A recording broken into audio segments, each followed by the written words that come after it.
And welcome back, everybody. We're doing another review on a Powersmart product. This time it is a portable power station.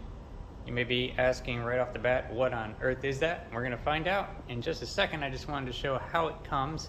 This is the shipping container. And then inside the shipping container you get the white box with the handle. And I won't try to do that one-handed. I'm going to confess that I have had this all completely out of the box to charge it up. And so I'm faking like it's a first unboxing, because I reboxed it. Now I'm unboxing it. You get it. Anyway, to get the first idea of what this is, I'll pull this out because it's got a picture on it. Okay, so we got the inner box out, and here's our first look at it. That is the Powersmart power station. And what it is ultimately is it is a big power supply, big battery power supply. And the best way I can put this I bought this little device out here. This is what you call a power bank, and this is a larger than normal power bank. This is the type of thing where if you have, you're taking cell phones on a long trip, or you're going to be out for a couple of days, this is a way to recharge the cell phones. And this one is big enough that it will recharge them several times. But this one will be good for, you could charge them many times. In fact, you could probably charge your power bank from the power station and several other things. So let's get this out of the box to show you what is in there. Okay, so this is what you're going to see when you open up the box. Your styrofoam, pop that off, and there it is, packed in there nice and tight with has a little silhouette there holding it firm on the bottom as well. And so what you have there is just two things. You got this big power station and this box with the accessories, and these are the cords and stuff like that. I'll pull all this out and lay them out, and then we'll go through it. All right, so there it is for the first time out of the box. It's actually the second time out of the box. But as you can see, I've got it charged up to 100% there. And that was the reason why I pulled it out before the unboxing. And I actually have some footage. It was about half, I think it was at about 48% when it arrived. And so I plugged it into the charger. And I actually have some footage of that. Pretty sure I have that on the screen already. But it was saying that it was going to take about 2.3 hours to charge up to 100, and I can verify that is how long it took. And so if you had depleted this all the way down to zero, it's easy math, roughly 4.5 hours to charge from empty. But something else I want to mention right away is what they said in the instructions is not to let it drain all the way down to zero. It's not good for it. Anyway, the box that came with it, these are the charging cables. And of course, all of this was in that box, tucked away nice and neatly and tied and everything. But this is your big main, plug it into the wall charging cable. That part right there plugs right into the input. Now the input says right on it, anywhere from 12 to 28 volts is how you can charge it. And again, going back to the display, hopefully I'm putting that other clip back up on there. It shows you the rate that it's charging when you have it plugged in. So when it was originally charging, it was charging at about 100 watts input coming from this. And that's as fast as it's going to charge. It's big, it's not going to happen fast.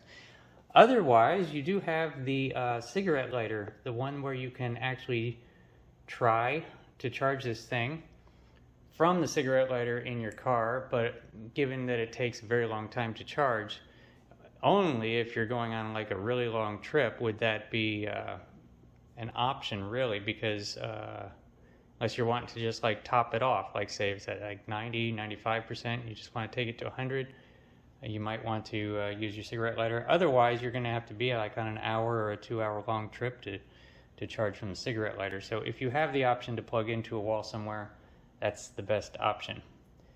Now this other one, this other cable, I saw it in the instructions and it had a label on it. Let me go find that. Okay, so that other cable, they are calling it a 18 volt with MC4 connector cable. And I'm sorry, I just don't know what that is. But I don't think, in my particular case, I don't think it's going to come up. So I just showing that it's there and what it's called. But they have 3 different charging modes. There are, you can do the AC from the wall adapter, you can do the cigarette lighter, and then they're offering the solar panel option, just to make sure that the solar panel has an output between 12 and 28. And I know that Powersmart is showing the solar panel in the ad. Maybe I'm showing a screen grab of the way they have that all set up. But it doesn't come with a solar panel, and they don't offer a solar panel. They're just saying that if you have a solar panel with an output around that, you can plug it in. I think it goes in there. Yeah, the rest of these are outputs. So that is the only input. So the solar panel is the other option. And I saw some solar panels on some other sites. I just don't know what I'm allowed to mention. Anyway, moving on, let's start going over the, let me get all these covers open and we'll go over those. Okay, so these don't stay open, so let's pull this open. These are your DC outputs, so you can power things with DC, and it powers at 12 volts and up to 10 amps. And then you have your USBs. Let's see here. Okay, 3 regular ones, and then the other one, the USB-C. Even though that is saying PD, but the instructions say C, the small USB. And that's pretty good. And then these over here, these are easy to identify. These are regular old outlets. And you got 2 of them. And they're saying maximum of 500 watts. But then in another place they said total of 1,000 watts that it can put out. So I think that means 500 per outlet.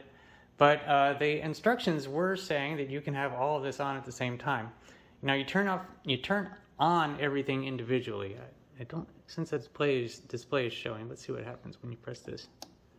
Oh, I just turned it off. Let's turn it back on. So it's on, and then the individual outputs, he's got these buttons here. You turn them on individually. So like if you plug in something and you're not getting any power, it's because you haven't pressed the button to turn on that section. So that is it in a nutshell. Let me go over some things that it has on board. So up here, you will see a button with a light bulb on it. Now, I think that you press it once, you got a flashlight on the side here. You press it once, that comes on. Yeah, look at that. You press it again, and you get this bar light that's on the handle.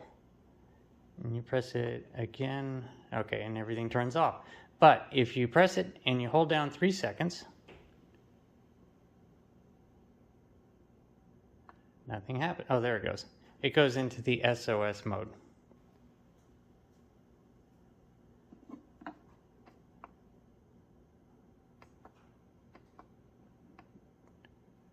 And I'm just holding down 3 seconds again to see what happens when you do that and it's on. Oh, it does the... Okay, so the SOS mode is only happening on the side flashlight.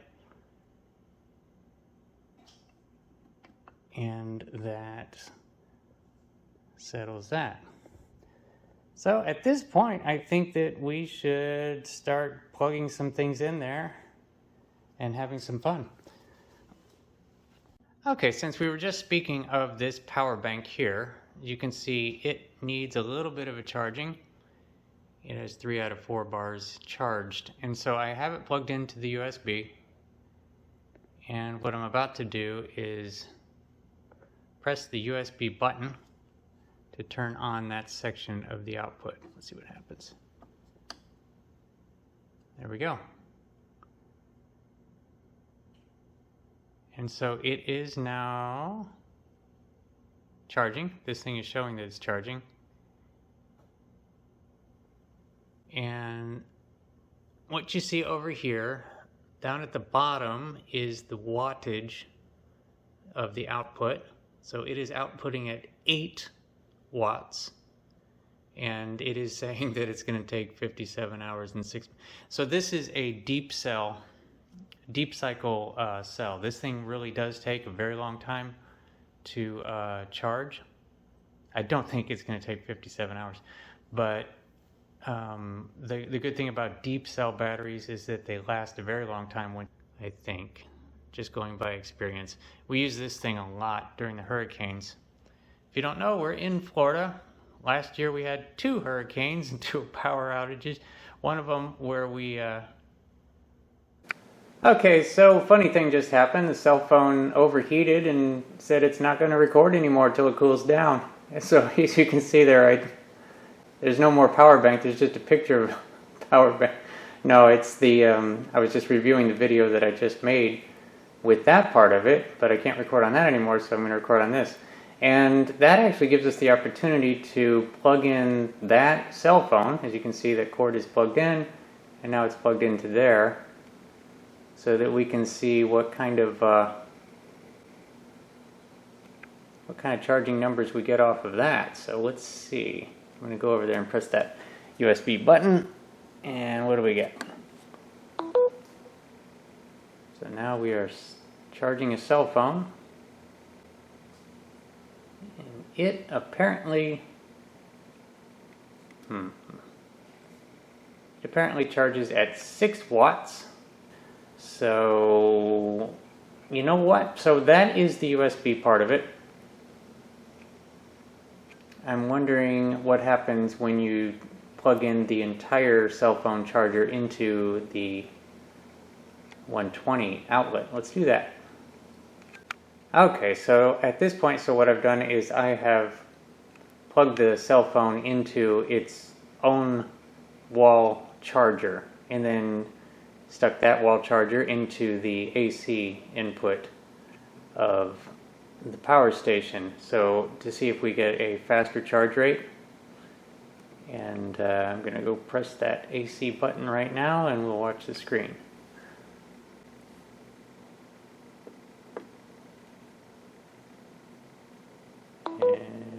Interesting. We definitely get a higher wattage out of it.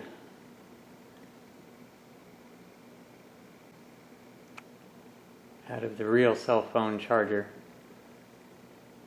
So we're just testing things out in here anyway.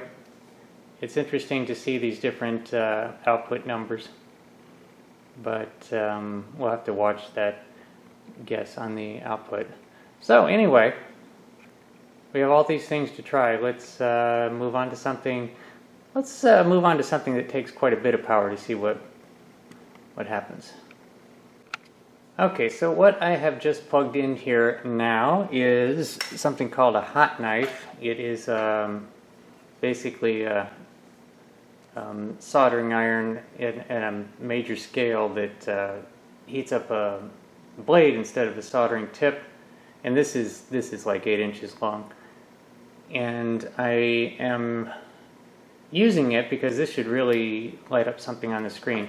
But it definitely still within bounds, as you can read there on the tag of the hot knife. It is only 130 watts, and this outlet is supposed to be able to output at 500. So that, and you know, I still have the cell phone hooked up and charging. So we're at 16 watts output now. AC port is on. What I'm going to do is pull the trigger on the hot knife. Where is it? Right there. Trigger button. And we'll see what happens to the display over there. Oh yeah. We're getting some stuff now. 220. I'm holding the trigger on the hot knife, and we are getting 140 watts output. Sure wish the display would light up again. I don't know why it's not lit, probably to save on power. But the hot knife is heating on up. We'll test it in a moment. Oh, I don't have anything to test it on. Yes, I do. I have the packaging material that the power station came in. So I think we're heated up now. Let's see if the hot knife is working.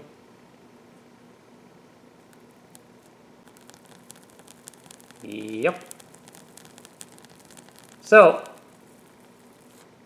if you've just had a hurricane and you're out of power and you want to use a hot knife, you can do that. So let's look around to see if we can find something that takes a little bit more power than even that. And that'll be next. Okay, so the next thing I have plugged in over there, it's already plugged in, is this is a inflator for like inflatable pool toys and things like that. As you can see, it is saying that it's 160 watts, and we should be able to, it's on the other side, should be able to, well, you'll hear that it's on, but we should be able to see a difference in that output for sure when I hit that switch. Let's get a little closer. I sure wish that was lit up. Anyway, here you go. Oh, look at that. You can see the reflection. So here we go.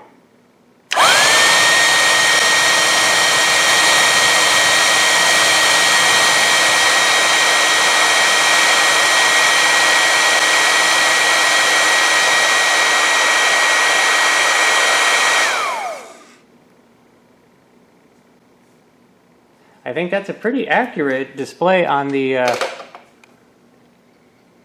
output wattage.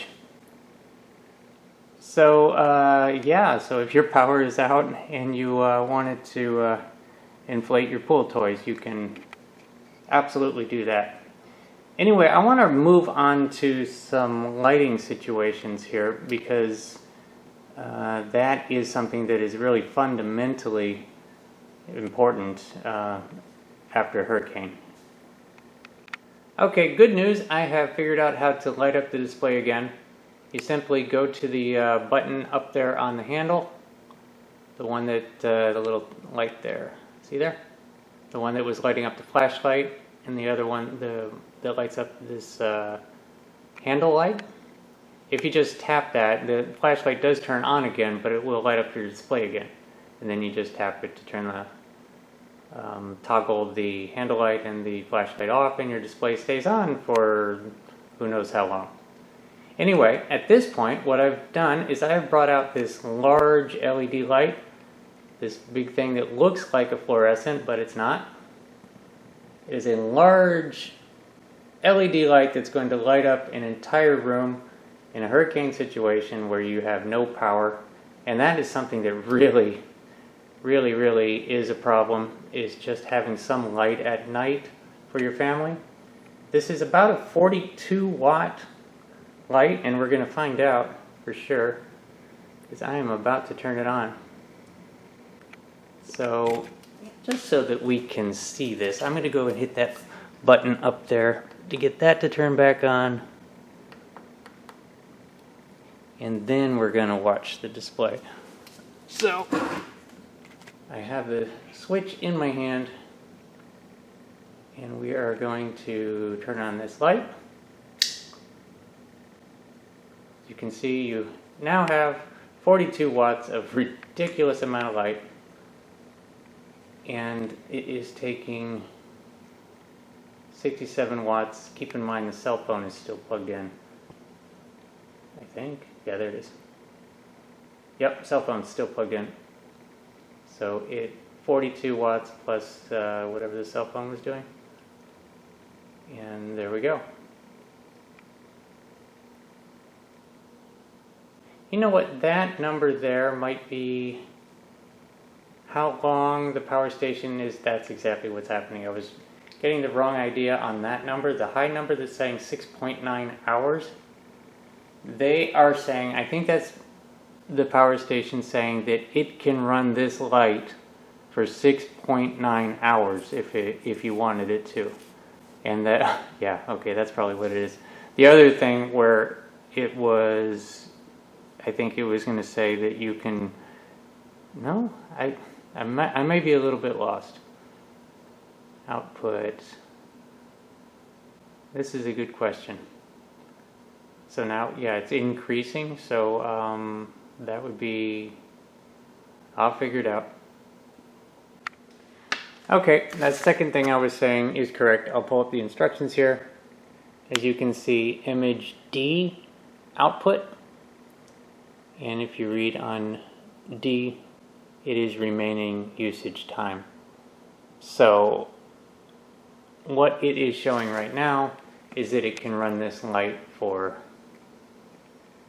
7.2 hours if the phone was still hooked up to it. Take the phone off and it might do 7.5 hours. And you know, you won't need that much light for that long. Let's try some USB lights that are pretty bright, because this is a crazy amount of light. Some USB lights that are taking some lower power, and let's see if we can get like an all-night kind of 8 or 10 hour reading from those. Okay, so what I have plugged in now is a vlogging light. This is another LED, but it runs on USB. It's got a good size to it. It's about 12 inches, and it is very bright, regardless of its low input. I don't know what the input wattage is, but fortunately we have a power station which is going to show us, and I have the control in my hand, and so we are going to turn it on. Yeah, okay, on button, and let's see what happens. So we definitely got a lot of light here, and this is definitely going to be enough light to light up the room. If you wait just a moment, I'll turn off the lights here in this garage and we'll show that. Okay, so here we go. We're in the dark now. This is enough light to light up quite a bit, enough to be in a room showing everything that you're doing. And it is showing 7 watts. And the fact that this power station is going to keep this light on for 65 hours. That should do it. And so if you have multiple vlogging lights, this is the way to go. So if you have power outage and you've got a power station and you've got a number of LED type lighting situations, like I have some small studio lights that are LED. Let me go get those. Okay, so we've got a couple of more. We've got some LED studio lights here that are also running on USB. And I've got them all plugged into the same jack there. So what I'm going to do, I got their controllers in my hands. We're about to turn them on and see what the numbers change. So we're at 9 watts output now. Let's turn these on and turn them up.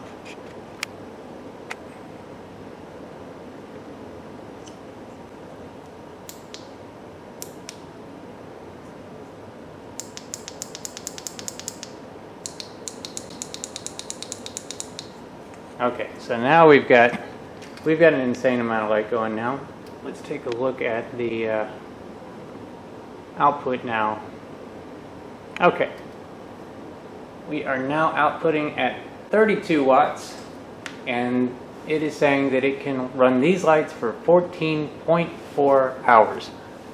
And that would be a full night plus, gosh, well, you're kind of out of jacks at this point, but if you had a splitter on the USB jack, you could also have your phones plugged in. You can see here, absolutely plenty of light. Pick this up. That would definitely light up your room. This is actually fun. Now what are we gonna, oh, you know what? I know what's next. We're gonna try something. So something that you may be wondering is if you are in a hurricane situation where you've lost your power and it's the middle of the night and you can't see anything, but you want to do some hedge trimming.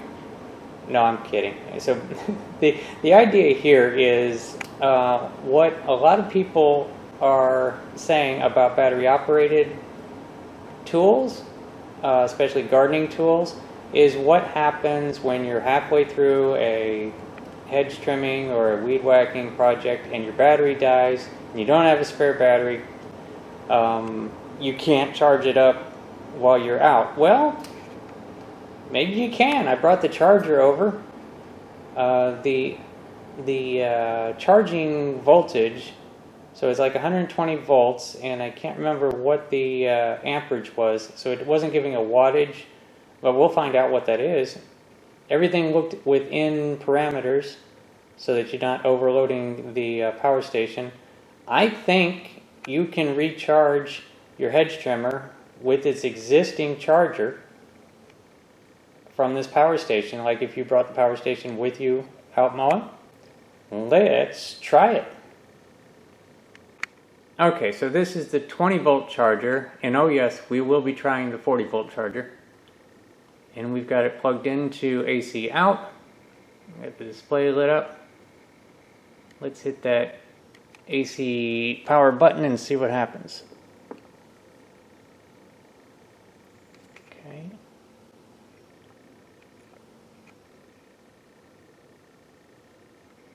It is charging.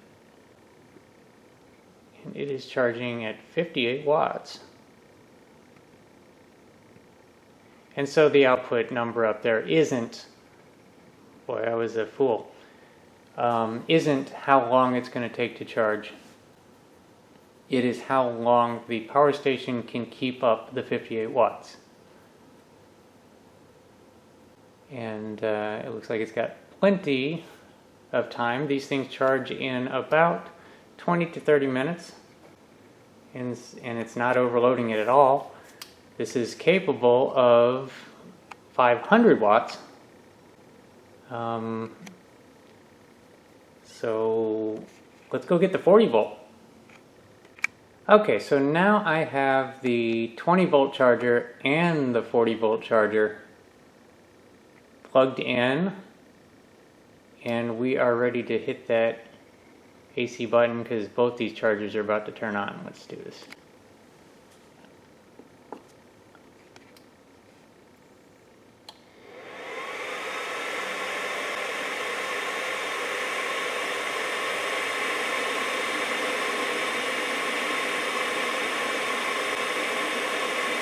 They are both on and charging. And yeah, here we're seeing some numbers. 268 watts. And we're seeing the lowest number we see on the output yet. The 1.7 hours it's going to be able to keep up a number that high. But if you took this thing with you in the truck, you could definitely, so it's doing 2 charges at once right now. It could definitely easily recharge your batteries while you're out. And this one too, this one only takes about 20 to 30 minutes to charge up even from dead. And so this is a good thing. So if you're worried about that, just bring your power station with you and you're good. That's amazing. And it's well within the wattage, so it's not overloading it at all. Now this battery display, I think that's showing the overall power that the unit has. So as much as we showed a bunch of things starting to charge, we didn't charge them all the way. So we didn't see the main battery power number go down. It's still showing 100%, of which I don't think it's actually 100%. It's probably right around 97, 98 right now. And there goes that automatic shut-off thing. But this is really, really cool. It makes me want to try to find something. Now, I know what you're thinking. Go get a hairdryer or something that's 1,000 watts or 3,000 watts just to see if it'll do it. Well, the instructions say not to overload it. And what it will probably do, what it's designed to do, is just shut off. But it's something that's not good for it. So, and it's saying not to do it if you know for sure that you're plugging in a hot plate at 3,000 watts. They say don't. Anyway, I'll look around to see if there's anything else we can put on this thing. Otherwise, we'll wrap this up. Alrighty, so you talked me into it. I'm going to risk overloading it. What I've plugged in here is a wet vac. I can't seem to find the actual statistics, but I'm pretty sure it's over the limit. I've got the power button right over there. I've got the AC section turned on, and you'll just hear the vacuum turn on and watch that number.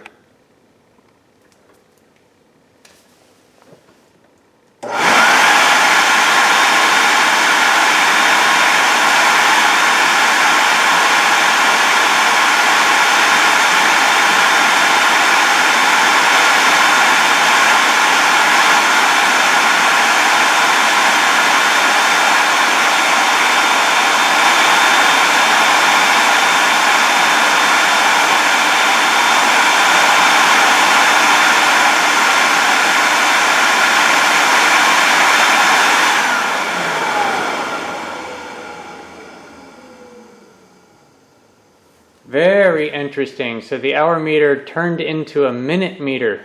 It's not going to run a vacuum cleaner very long. And as you could see, it was like way up in the 600s. It was above the 500 watts, because it says right there, 500 watts. And we just need to look that up in the instructions right now, because I can remember a section in the instructions saying 1,000 watts. So let's get some clarification here. Okay, so here we go, straight from the instruction manual. If you read there, intended use. Portable power station intended as a power supply for electronic devices with a maximum power consumption of 1,000 watts. So I don't know why they say 500 right on the unit, just to keep it safe. But that's why it did 600 plus. It looks like it will do up to 1,000. So, but that will eat it up real fast. As you can see, it was like only going to do that for about 45 minutes. But even at that, gosh, I mean, show me a power bank that's going to run a vacuum cleaner for 45 minutes. Amazing. Anyway, this is a really, really nifty item. I'm beyond impressed. I'm not done playing with it, but I'm done filming for now. This is neat. This is really neat. It's like having a car battery with plugs on it. Anyway, I will put the links to go buy it, and it's going to be on Amazon. It's going to be on the Powersmart website. It's really, really neat. As you can see, I'm giddy. This is the type of thing I really like. So, that wraps it up. I appreciate you all watching. If I can think of anything else that's interesting to do with this thing, I'll certainly film it. But that wraps it up for today. Y'all have a good day, and see you later.